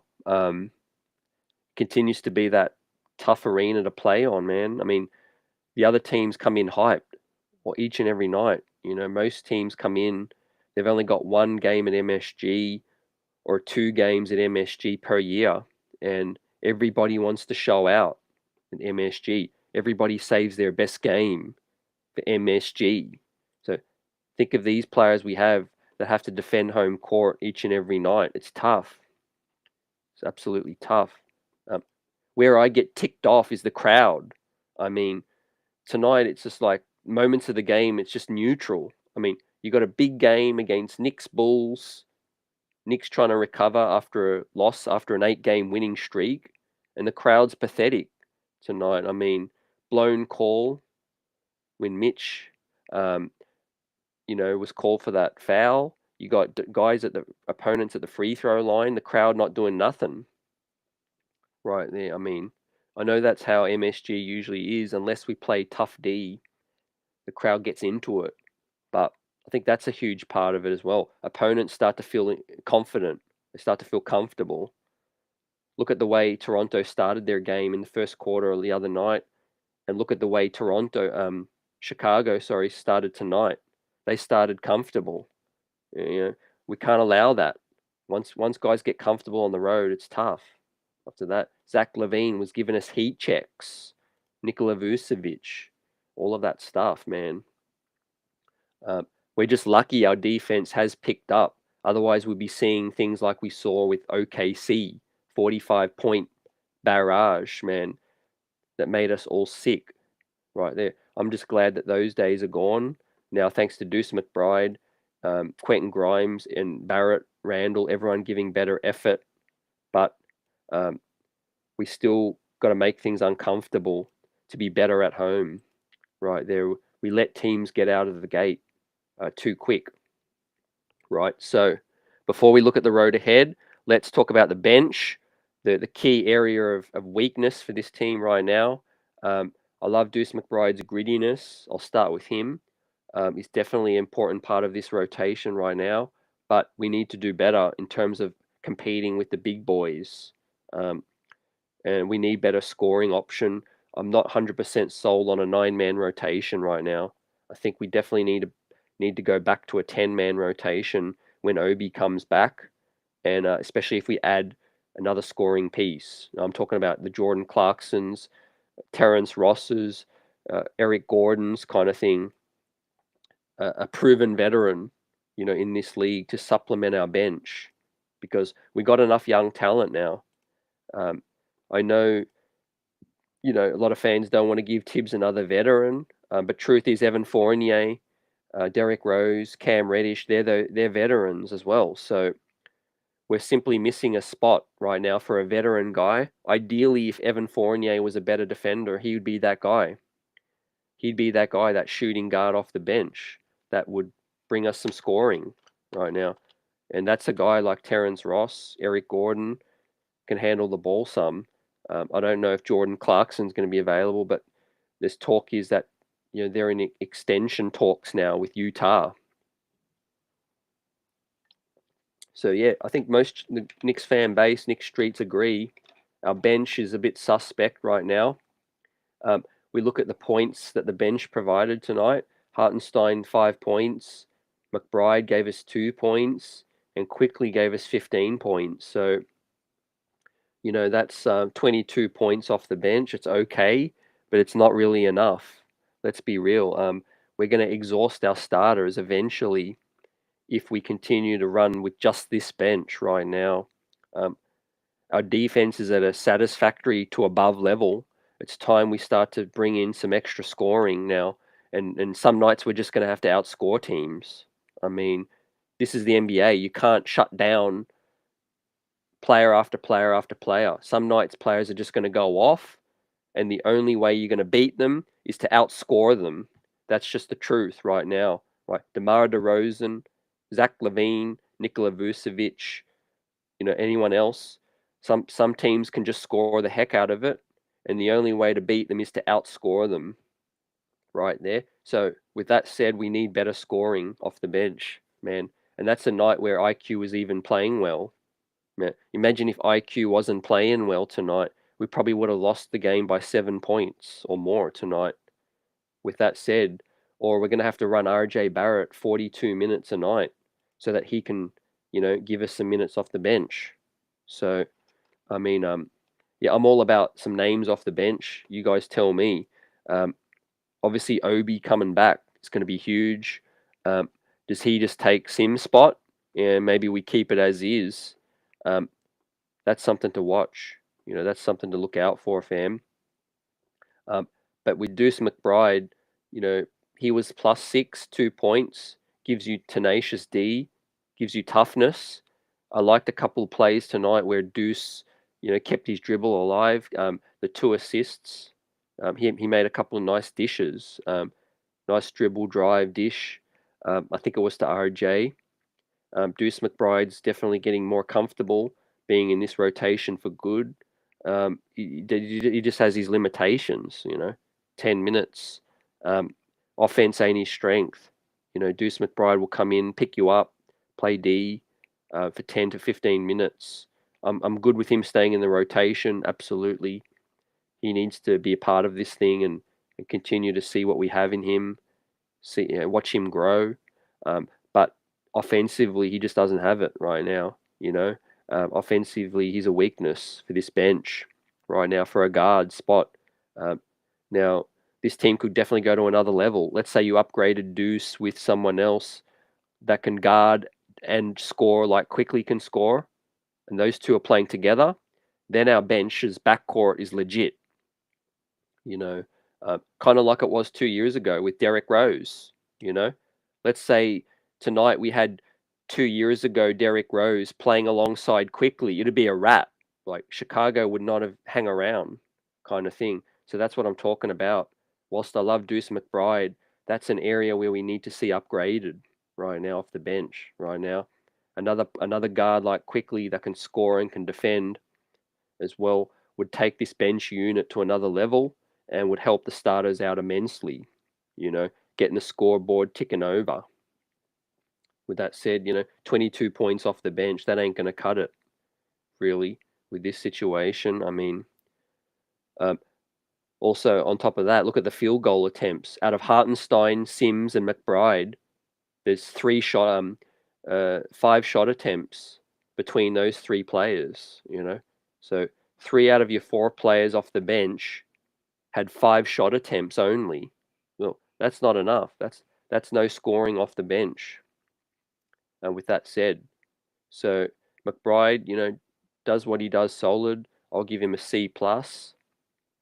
But let's talk more about Quickly, because if his name's really on the trade block, then I don't know what we're doing with the bench unit. And with that said, without Quickly, we better be bringing in some reinforcements if he's going. So, but that could just be smoke, no fire. With that said, Quick tonight, 21 minutes, 6 of 10, very efficient, but 1 of 5 from 3. His 3-point shooting just continues to dip, go up, go down, and nobody really knows what they're going to get. But we get solid D from Quickly, and we all know when he gets hot, he gets hot. Most often than not, the Knicks win when Quick's hot. And he had 3 rebounds. I love the 3 assists from Quick. Keep the ball moving as well. He's definitely improved this season on his tunnel vision, has Quick, which also contributes to his hesitation, I think, scoring. Quick definitely does look hesitant at times, but I think that's just because he's more mindful of, not just being a black hole kind of thing. He definitely wants to try to get his teammates more looks. This season as Quick, but definitely improved immensely as a defender as Quick. +11 in his 15 points in just 21 minutes. Great game from Quick. Should have played more minutes. The fact is, Quentin Grimes is such a important part of this team. I'm not mad at Thibs for bringing Grimes back in. It's just that unfortunately for Quick, he needed to hit the pine, and go to the bench. But Quick was playing really well. He was deserving to finish this game out. Was Quick. I'll give him an A, a B plus. I'll give Quick a B plus for tonight. And E. Gibson says 9 bench points versus Toronto because IQ was inserted in the starting lineup. It's an issue. Right, yep, absolutely facts. Yep. That's why I say a veteran, reliable veteran like a Ross, Gordon Hayward, Eric Gordon, Terrence Ross, Jordan Clarkson kind of guy, pie in the sky sort of thing. But those guys are going to add more to this bench unit because, yeah, let's say Grimes has to sit. If Brunson has to sit, then we deplete our bench even more. And to be honest, I was disappointed Thibs went with a smaller rotation against Toronto. I mean, I thought Svi Mikhailuk should have been worth at least 7-8 minutes. He's been money from 3 whenever he's got in and got a shot. I mean, what do you have to do with your situational minutes to get a chance? Right there as well. Yeah, what's the point of having Svi on a roster spot when you badly needed someone last game? To give you a little bit of bench scoring, but nothing. So I could be a bit critical from Thibs on that, man. But yeah, you raise a great point, fam. What do we do if someone has to miss? I mean, our bench is weak enough as it is right now. Derrick Rose couldn't play tonight. That lets you know that they're definitely looking for some trades out there as well. 3 of 11, Grimes wastes RJ with that situation. Yeah, it was a tough night. I really would have loved the Knicks to pull this one out, for RJ. But let's look at Hartenstein and Sims, the 2 towers off the bench. 19 minutes for Hart, 10 minutes for Sims. 1 3-pointer for Hartenstein. Got the corner 3, so he can hit that every now and then. I liked his rebounding game tonight. Hartenstein blocked out against Drummond, and Jericho rebounded really strong as well. 2 offensive rebounds in 10 minutes. Great. A steal for Jericho. Both were +8. It's just, yeah, they rebound well, but we need some guard shooters, some scoring as well. They're pulling in the rebounds. We need some help off the bench. I see what he's doing. He's letting RJ play with the bench unit more, but this is like the second game in a row where RJ's played close to 40 minutes as well. How long do we want to keep that going? Barrett, Grimes playing up there in the close to 40 plus minutes as well. We need a 10th man in this rotation. I feel inevitably as well. We're only not even halfway through this season, ladies and gentlemen. Best believe this next 42 games, second half of this season is going to be an absolute dogfight right now as teams start to jockey for this situation. Man, we don't want to deplete some of these starting players and gas them out too much as well. And I feel confident that Leon Rose acknowledges that. I feel confident that he knows what he's got to do this trade deadline, right? And let's say if Rose survives the trade deadline or Cam survives the trade deadline, get them back in the rotation again. Get them back in. At some point, you're going to need to, right? We can't fall in love with that 8-game winning streak. Yes, it was great, and we caught a few breaks, but guys like Miles McBride quickly as your only guards off the bench, it's going to be up and it's going to be down with them, man. We need extra help.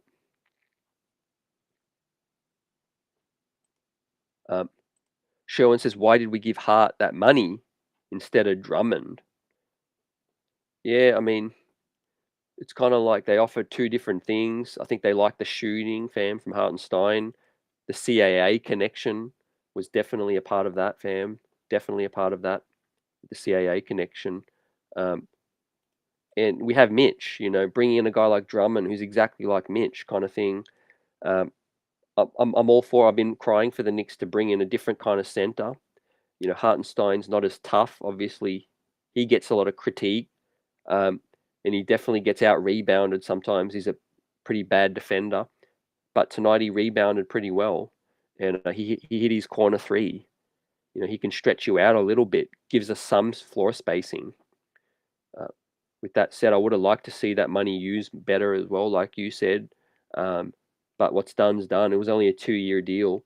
So Isaiah is expiring next season. I mean, yeah, it's nothing to cry about. It's not going to hurt us. With that said, Jericho Sims is showing amazing development, and let's see what he does for the rest of this season. Hartenstein could even be a trade piece, ladies and gents, that we could get up out of here. So yeah, I mean, two losses in a row now after what was 8-game winning streak. It's time to be more realistic. Check this team's weaknesses. Switch things up a little is what I'd like to see. Now, let's look at the road ahead, ladies and gentlemen. Christmas Day coming up. Licking my lips after this because things open up a little bit now. We got this Chicago-ish out of the way.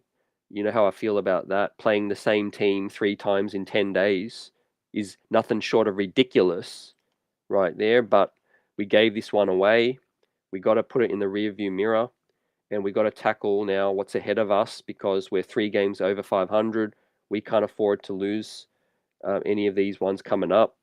We want to continue surging up the standings, put pressure on Philly, and a huge win would do that, man. A huge win against Philly at home, MSG on Christmas Day. I mean, the Knicks have been blessed again on Christmas Day to have this platform that we know, and we're used to it now. Let's put on a show, man. Let's put on a show for everyone watching on Christmas Day. Let's take it to Joel Embiid. I haven't seen the injury report yet. I don't know what's up with James Harden. I did see maybe Tyrese Maxey might be targeting that game to come back. I'm not blaming him at all, man. Who wouldn't want to come back on Christmas Day against the Knicks, MSG, the Mecca? But whoever plays, man, I know our squad's going to be fired up. We're going to be ready for that clash.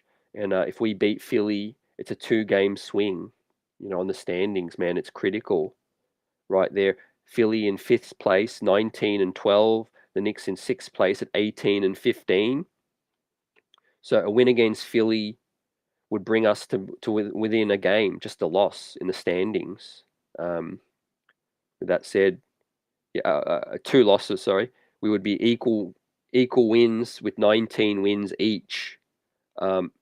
Philly would go to 13 losses and to our 15 losses as well. So we'd be right on their tail if we beat Philly. When we beat Philly, let's keep it confident. Man, I know we're going to bounce back from this game. RJ's in a groove now. The starting unit's playing really well. Let's hope we get a great bench performance as well. I do feel like the trade talk's going to heat up now because, yeah, we're not seeing Cam. We're not seeing Rose, even on a night like tonight. 9-man rotation right there. It's going to be tough to continue, man. I don't want to gas no one out, with that situation. And the scoring, man, was a challenge, man. 5 shot attempts from 3 out of your 4 bench players. I mean, that's RJ Barrett dominating the possession with IQ off the bench. That's predictable as well. We need a solid veteran backup. David says if we had Ricky Rubio, we would have a good backup or a Sexton for JB, but we went too cheap with that. Nah, I'm good with Brunson right now, but yeah, I agree with the Rubio. Agree with the Rubio thing. He says, I think looking at our bench, it's clear we need an upgrade and more scoring punch. Yep, facts. Absolutely. Anyone out there catch your eye, The good thing is it's a minor piece, so there's going to be heaps of dudes available, man. Kendrick Nunn, he could be that dude that we get from LA in a Cam Reddish deal. A healthy Kendrick Nunn is a pretty decent 2-way guy. I know he's had some health issues. He's had a lot of health issues, but as a buy low deal, he's expiring too, ladies and gentlemen. Kendrick Nunn's salary comes off the books, so it would not hurt the Knicks whatsoever if we got Kendrick Nunn up in near fam. Kendrick Nunn, Patrick Beverly, package deal perhaps as well. some toughness, better toughness and reliability off the bench, man. Look out for that in the coming weeks, ladies and gents. I really do feel like Cam Reddish is LA bound. LA bound. They usually get their guy. LeBron usually gets his guy. And I'll also be happy for Cam, Cam Reddish to get that kind of platform, that situation where he could try to help them. He could get some minutes for a struggling team, but with LeBron James, let's get it done. We've got to fix that spot, the shooting guard backup spot, small forward off the bench. Yep. Ashley, salute. Let's go. Buddy or Kuzma could have been valuable tonight and Wednesday against Toronto. Yep. Absolutely, yep. We're missing maybe one more shot maker, one more soldier, which we badly missed against Toronto. And they've underachieved, but I'll give Toronto their respect because they can be a handful, man. Fred VanVleet, Anunoby, Scotty Barnes, Pascal, missing Gary Trent. Yeah, they've got shot makers, and we just had one less guy that could really score and fill it up, and make a difference. We really miss Obi. Again, he's a guy that's going to help his team a lot because he gets us cheap, easy buckets off the bench. He plays really well with quick, hits the three ball as well. So yeah, we lose a little bit of rebounding and toughness. I think so. It's a give or take. I think the reason for our streak is Sims and Hartenstein really did work well together, but unfortunately, we're not getting any scoring. Deuce McBride helps us a lot. We're not getting any scoring right now, man. So goes back to what I said earlier, fam. Some nights you just need to outscore the other team. You're not going to lock down NBA teams all 82, right? Some games are just a glorified, park rec game, pickup league performance, and you just need to outscore the other team. That's what it is sometimes, man. The NBA is not really a defensive league right now, man. It definitely helps you defense, but yeah, Deuce McBride, I want to see him continue to play, but we just need to add a 10th guy to our rotation. I feel a guy that can score. Buddy Kuzma. I tell you what, though, man, there's going to be a lot of options because Charlotte, I was going to say, the Charlotte Hornets, Terry Rozier, Gordon Hayward. There's going to be a lot of pieces that they're going to try to sell soon because a lot of teams like Charlotte are struggling right now, man. Charlotte in second to last, 14th seed right now, man. 8-24, their season's a wrap right now. The Wizards, their season's a wrap, 12-21. The Magic, their season's a wrap pretty much.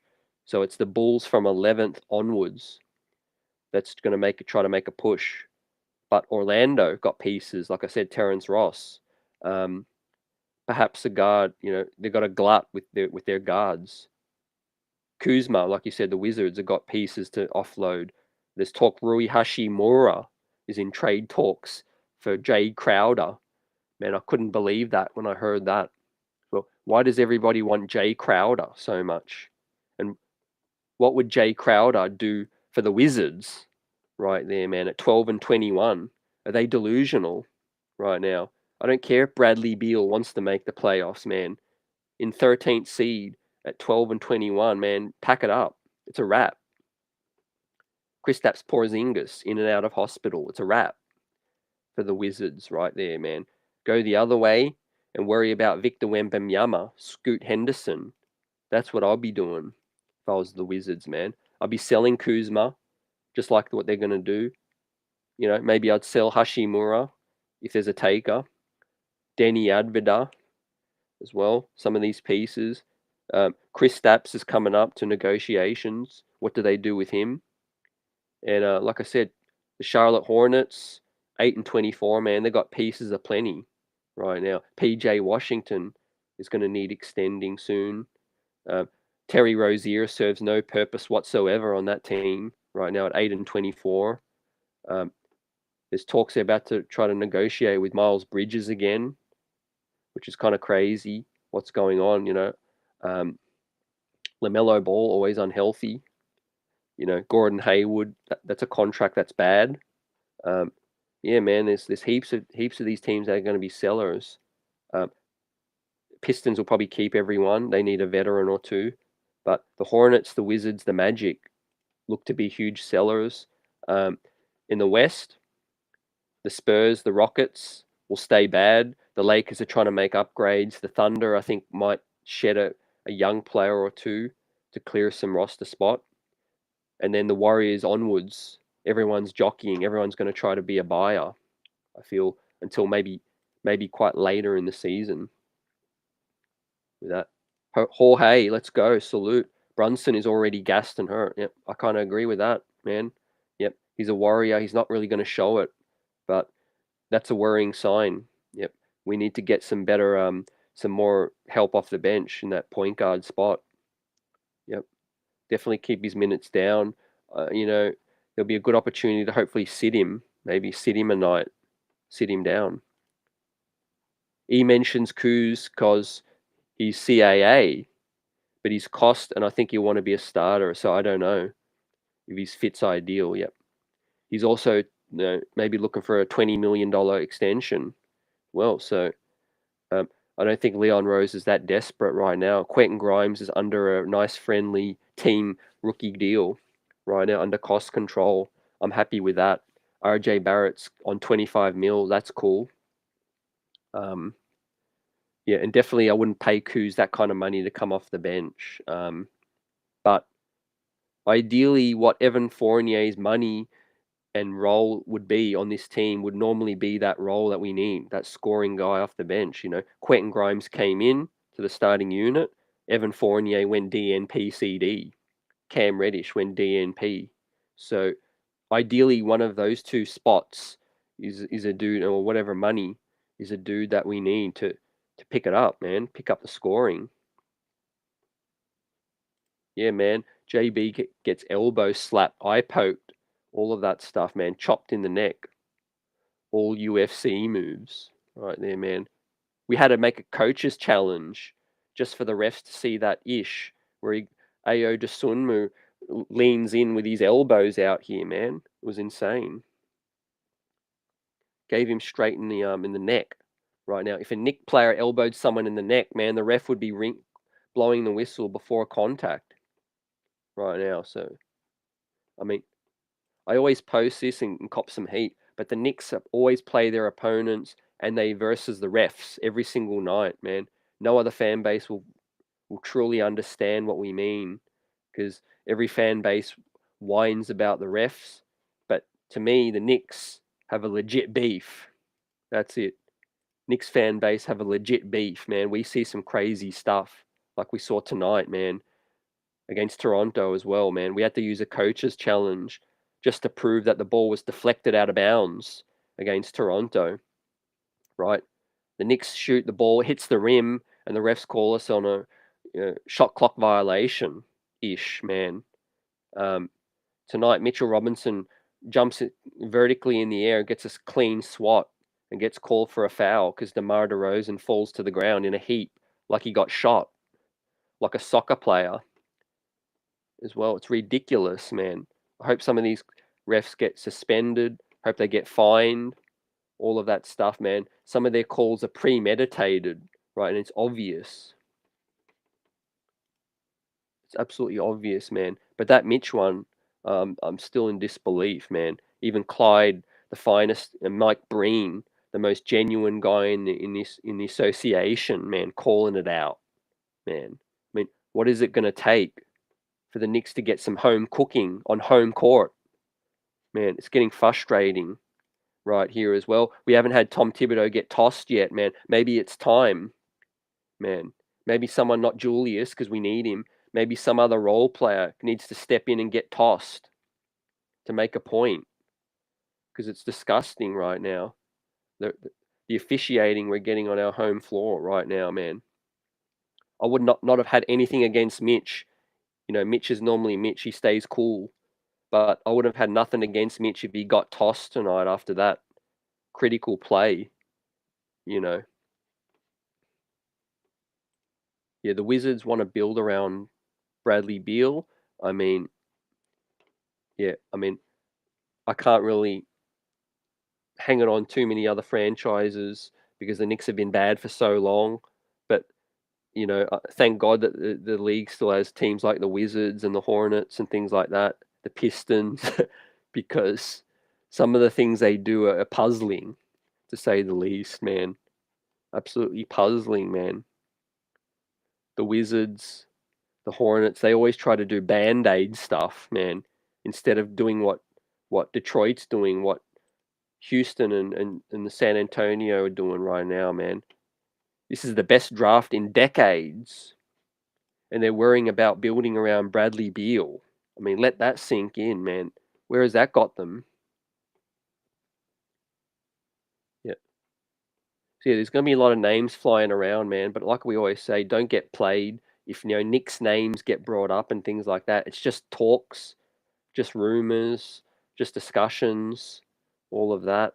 Um, because the Knicks front office is so big, there's going to be leaks, There's so many cooks in the kitchen, man. It's a huge kitchen. There was a photo tonight of all the Knicks brass at the game. Man, it was like Leon, then next to him was Dolan, then it was Allen Houston, then it was Worldwide Wes, then it was Brock Aller, then it was Gerson Rosas, then it was someone else. I mean, there's so many voices, so many guys offering their thing. There's going to be some leaks. Um, there's the agent talk about CAA connections, all of that stuff, man. One thing that's going to factor into what Leon does, though, is the draft pick. The draft.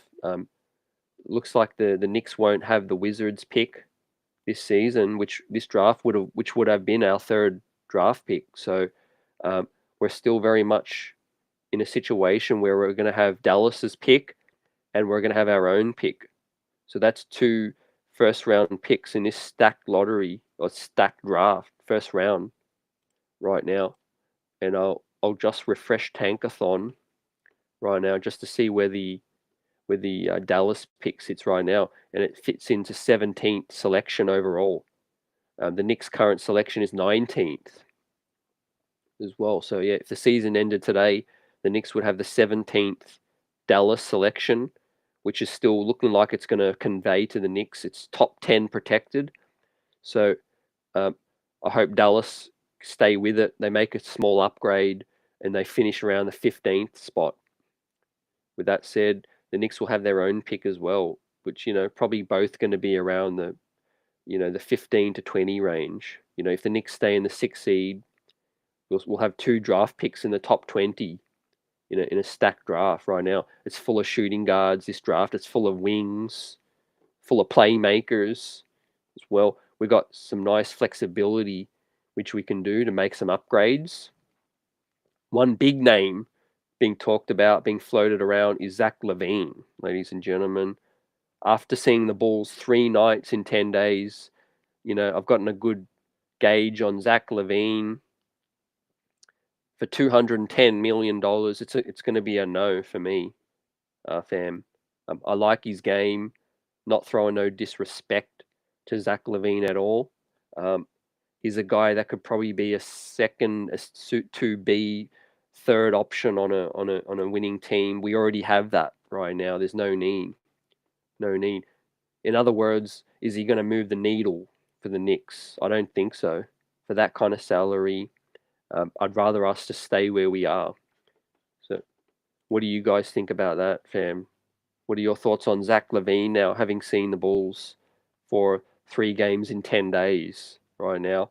He had a nice game tonight, shot the ball well, can dribble a little bit one-dimensional for me. Zach LaVine, he doesn't really make his teammates any better. Is a slasher, can get hot sometimes, can have questionable shot selection sometimes. I mean, looking at his age as well, that's a factor. That's something worth considering. I'd like to see the Knicks just get younger with this situation. I like to keep Brunson. I'd like to keep Randle, our oldest players, ideally. Let RJ ascend. and hopefully become an all-star type talent. And let's continue to bring in talent in the draft with this situation, or bring in a nice free agent guy that's of younger age, with this situation. Yep. Like you said, man, David, RJ so hungry, he'll be fine. He got fire in his step. Um, I think, yeah, people fairly judged RJ based on his slow start and his contract. It's fair. When you get paid the bag, you get a different level of criticism. He was deserving of that, but by no point did I think most fan base go out on RJ. I feel like most of them were upset or disappointed, but hopeful that he would still, become what we hope what he's going to be. And we got to keep remembering his age, 22, 23 years old, and also have your expectations on what you feel RJ can be, in terms of a star on a team, second option, third option. Well, you just got to be realistic about it. Can he be a nice complementary piece? Now, the most pleasing thing is that the shots getting better recently, but the playmaking is a huge thing. We talk about a player that can help make other players better, and RJ Barrett fired some nice passes tonight. He recognizes when the mismatch is there. He does his thing, but he also does the nice skip pass. He gets the ball moving right there. Almighty says, yeah, only good thing about the Mavs is Luka right now. Yeah, they're stuck as well, man. They're stuck in a tough West right there, man. Dallas are in ninth, man, 16-16. But I don't have no sympathy for them, but I sort of feel for them about the Brunson thing in a way. Imagine if, we were in a situation where we had a talent like Jalen Brunson and your front office didn't offer him a salary, didn't offer him a contract, and he walked. Well, imagine if you lost a talent like Jalen Brunson off your team for nada, nothing, got nothing back for him, just let him walk. An all-star type talent just walked. Well, you'd be furious, man. Western Conference finalists, ninth seed now. Luka Doncic playing 40-something minutes just to compete right now as well. I'd be furious at my front office if I was Luka. And I would not be surprised if he's one of the next big dudes to eventually want out. I don't believe Luka's married to Dallas. I mean, how could you be?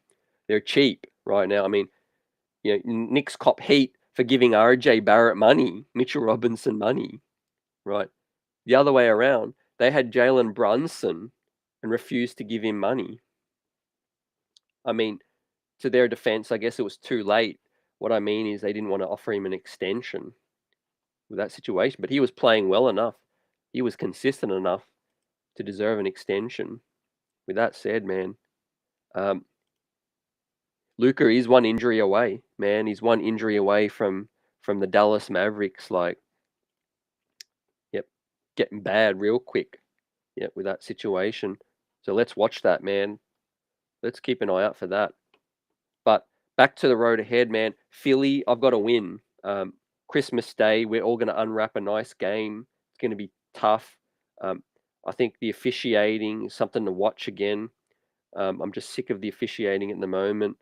Christmas Day, home cooking, hopefully. Bully Barrett in great form right now. Let's hope we get some rest tomorrow. Come back and get this big dub, because man, we don't want to back up an 8-game winning streak with a 3-game losing streak right there. And because things open up, damn, things open up with Dallas, San Antonio, and Houston all away. I'm feeling real good about that stretch because the Knicks, as we know, we play tough on the road right now, man. Dallas, San Antonio, Houston. The Dallas one's going to be buzzing right there. Jalen Brunson's lone return to Texas, fam. That's going to be straight buzzing. Best believe that, man. The Luka story, the fact that the Knicks own the Dallas pick, the fact that the Knicks just got done for tampering for a lousy second round pick. There's going to be a lot of stuff to chop up for that matchup, man.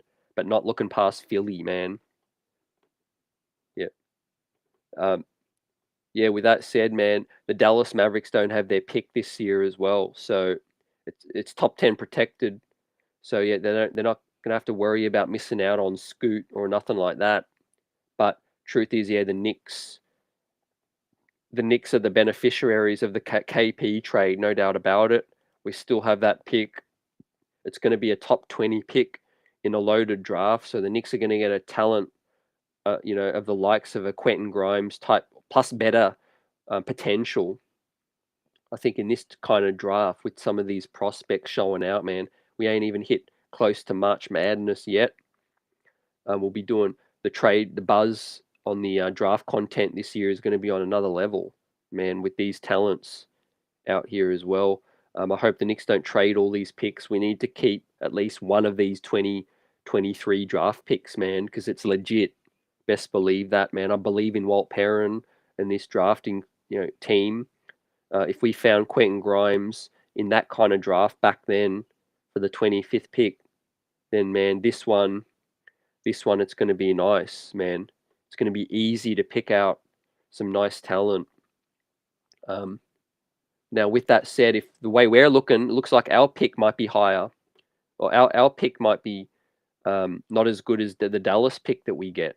Well, currently ours is 19th overall, and currently the Dallas selection is 17 as well. A couple of nice wings in the mock drafts right now, man. And of course, the prospects are going to fluctuate as well. These are just early mocks before March Madness and all of that stuff. But the fact is, the Knicks have flexibility, man. Talking about potentially utilizing the desperation of LA, maybe getting draft picks from them in the future. Leon Rose is still eyeing that big fish, I think, to top up this big starting unit. We have, but yeah, it's been a great starting five for this season, man. The Knicks starting five unit is the third best five-man unit in the NBA right now. Ladies and gentlemen, let that sink in. For everybody that wanted Donovan Mitchell, which is fair enough, can't hate on that. Donovan Mitchell's a difference maker. But you've got to now pay attention to the fact that the Knicks starting five unit is the third best five-man unit in the NBA according to ratings right now. So, I mean, it's all about team fit. Quentin Grimes and Mitchell Robinson don't need the ball, and we got three guys that dominate the ball as well. So you need somebody to play D. You need somebody to do the dirty work as well. A team of five Donovan Mitchells ain't going to do nothing for you as well. So I would have loved to see Donovan Mitchell excite the Garden and all of that stuff, but I think right now we got a nice fit. We just had a hope that Quentin Grimes continues to grow, continues to ascend, offensively. Defensively, he's the real deal. He's legit. Let's hope Quentin Grimes continues to ascend offensively and that RJ Barrett continues to grow right there. And then that's your starting five. That's a starting five that's going to have us relevant for a long, long time. Now, yeah, we can make smaller, minor moves. Let's see if a superstar becomes available again. You have to listen, but for now, I'm good with addition by subtraction. Let's get these dead roster spots off and try to get some future assets. Clear up some of the cap space, the books right now. I love some extra toughness. A guy that can bring in some toughness, some scoring, and some playmaking off the bench right there as well. Because it's a game of inches, man. I'm in this league. I'm telling you, man.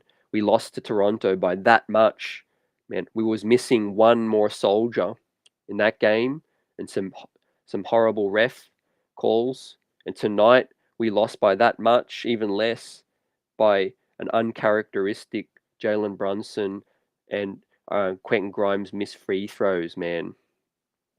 Still can't believe it, really. But again, DeMar DeRozan is clutch.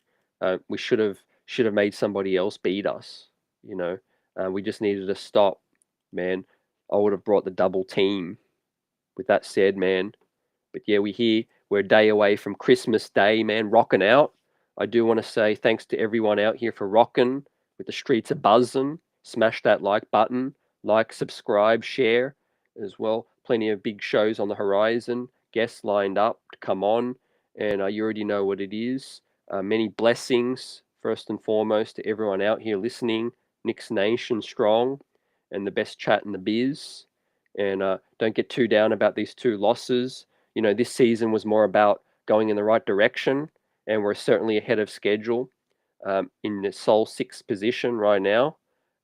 We just got to be smart about it, correct some of these holes, fix them up, get some extra help. We've got three good guys sitting on the bench right now in Fournier, Rose, and Cam. They deserve a new home because we ain't using them right now. This league is a brotherhood, and we've got to do the right thing. We've got to get these guys out of here if they want a new home, and we've got to see what we can get, and find a veteran, a nice guy that can help us off the bench. Keep Emmanuel quickly. Don't trade him yet. Keep him around. Let's wait and see what happens with Obi, with Obi Toppin's health, and apparently he's running now, running in the pool. So he's not yet running on solid ground, but running in the pool. So hopefully we get an update soon. He's probably 2 weeks away, maybe 2 3 weeks, maybe less. Hopefully, I think young Obi's gonna heal quick. Yeah. With that said, man, let's celebrate with your family, your loved ones, your friends. Rock out with Knicks Nation as well. Salute to Knicks Verse out here, and everyone out here. Many blessings. Hope your everything comes forward for you for Christmas and the new year as we continue to rock out. We'll be back after the Christmas game on Christmas Day after Philly. I'm feeling confident. Hope we don't lose no heartbreaker on that. But yeah, hope we all unwrap a nice big dub and we get this streak rolling again, baby. In Dallas, San Antonio, Houston, Phoenix, San Antonio again, and Toronto. So man, you can't take a night off in this league, man. So yeah, story is tonight. It hurts to lose this one, self-inflicted. But RJ Barrett was the story tonight, man. He rose rose up, yammed it on Nikola Vucevic, had his moment, man. Had a game winner last season. Today he had a highlight reel dunk, a second career high game, 44 points. The 3-point shooting's coming together, some playmaking's coming together. The defense is improving as well. So there's definite improvements, man. So let's get it on the next one. Salute to the best chat in the biz. Everyone's buzzing. Smash the like button. And I'll see you in a day. Peace. Let's get it.